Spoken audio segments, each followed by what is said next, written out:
Paz y bien y santa alegría para todos, hermanos y hermanas, en este 10º domingo del tiempo ordinario, donde la palabra del Señor nos invita a contemplar el proyecto de Dios. Un proyecto de formar un nuevo pueblo, un proyecto de salvación, un proyecto de liberación de todo aquello que esclaviza al ser humano, comenzando desde el pecado, esa desobediencia que el Génesis nos presenta hoy. Nuestros primeros padres no quedaron abandonados a ese capricho, dándole la espalda a Dios, escuchando a la voz del enemigo, sino que Dios promete un Salvador. Pondré enemistad, la sentencia, ¿verdad?, que da la serpiente entre ti y la mujer, ¿verdad?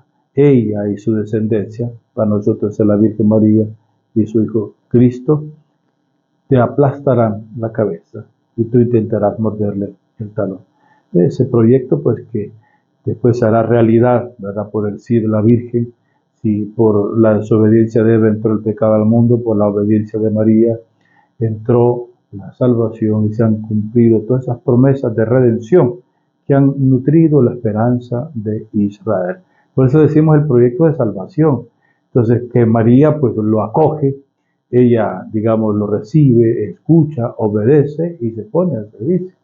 Por eso llama la atención en el Evangelio, al final, como dice María, digamos, llega y los familiares de Jesús te buscan allá afuera.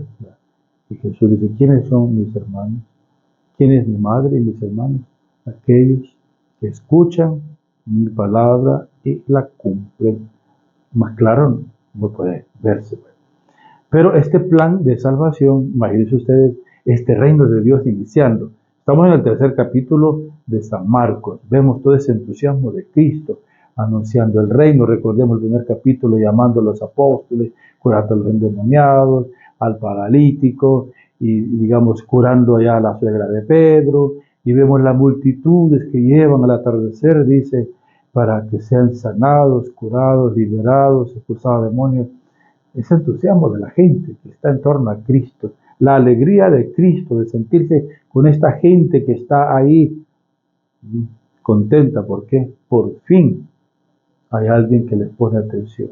Dice que estaban abandonadas como ovejas sin pastor, y Cristo se ha hecho cargo del sufrimiento, del dolor, del futuro de esta gente que se convierte en discípulos de Jesús, en cercanos de Jesús. Vean, por eso vemos el Evangelio de hoy en la casa, dice, rodeado de sus discípulos, escuchando con mucha atención al Señor. Vean.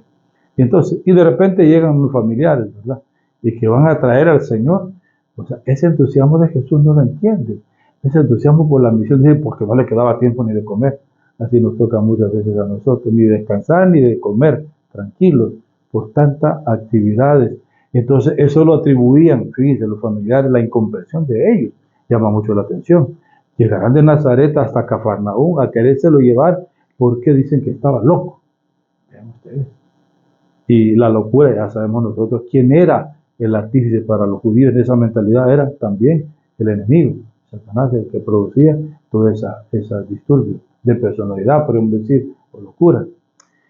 Qué tremendo. Y en eso dice, llegan los letrados, llegan fariseos de allá de la ciudad, de Jerusalén. Mire dónde está, acá de espías. Es decir, y van, digamos, es gente que se opone al proyecto de Jesús. Entonces él ha hecho milagros, ¿y cómo lo interpretan? Este hace los milagros por el poder de Belcebú, por el poder de los demonios, es decir, del jefe de los demonios. Vean ustedes qué cerrazón, ¿verdad?, qué incapacidad de ver. Muchos ciegos van, dice, sin poderlo ver, llenos de ceguera espiritual. Estos estaban más que ciegos, porque estos se declararon opuestos, su oposición contra Cristo el Señor. Es decir, viendo no veían, oyendo no oían, viendo las maravillas que Jesús hacía. Miren, la lectura que ellos hacen es, digamos, el poder del enemigo está con esto, por eso el éxito. En cambio, Jesús lo que hace ver que son ellos los blasfemos, que son ellos los endemoniados, que son ellos los que actúan con esa actitud de rechazo frente a Cristo, frente al Evangelio, frente a ese Evangelio de salvación. Son ellos los que se han opuesto contra el Señor. Vean, la incapacidad de reconocer que Jesús está obrando por el poder de Dios. Y ahí viene la lección y la discusión y le responde, ¿verdad? ¿Cómo va a ser que Satanás está dividido, ¿verdad? Más bien, Satanás ha llegado a su fin, su reino, porque el fuerte, aquí soy yo, dirá Jesús, que actúe en nombre del poder de Dios. Por eso le dice, todos los pecados le serán perdonados. Y las blasfemias también. Una gran noticia, una gran palabra para nosotros que nos llena de esperanza, que sale de la boca de Jesús. Todos los pecados serán perdonados, incluso blasfemias, menos dice, aquellos que blasfemen contra el Espíritu Santo. Eso es la gravedad de cerrarse a la acción del Espíritu. Sabemos nosotros que esa buena noticia llega, gracias a esa nueva vida, llega a través del poder del Espíritu en nosotros. Y cerrarse a ello, pues es pecar, diríamos, y ponerse contra ese proyecto de salvación. ¿El que está conmigo o contra mí? Decíamos.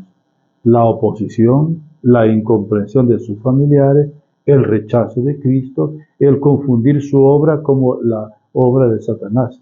Vean, esa es la cerrazón, por tanto, no tendrán perdón, pues porque dirá, ¿y ese muchacho qué no puede? O sea, ¿qué nos tiene que decir a nosotros, letrados, doctores de la ley, ¿verdad? Que conocemos la Sagrada Escritura? ¿Cómo va a ser este el Mesías? Uno carpintero, un joven allá iluso, ¿verdad? Hereje, porque no sigue, lo contradice, ¿verdad? Un muchacho confundido. Vean ustedes, tienen tantos motivos para rechazar a Cristo Jesús, porque esperaban al Mesías con poder, con gloria, con efectos especiales, con grandes ejércitos, uno que viene a dominar, a mandar y expulsar a los demonios.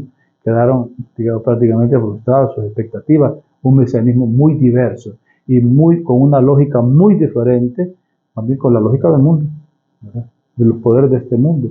Lejos de eso, ¿verdad? El reino de Dios se instaura por la acción de Cristo, que ama y se compadece de esta humanidad y que quiere colaborar.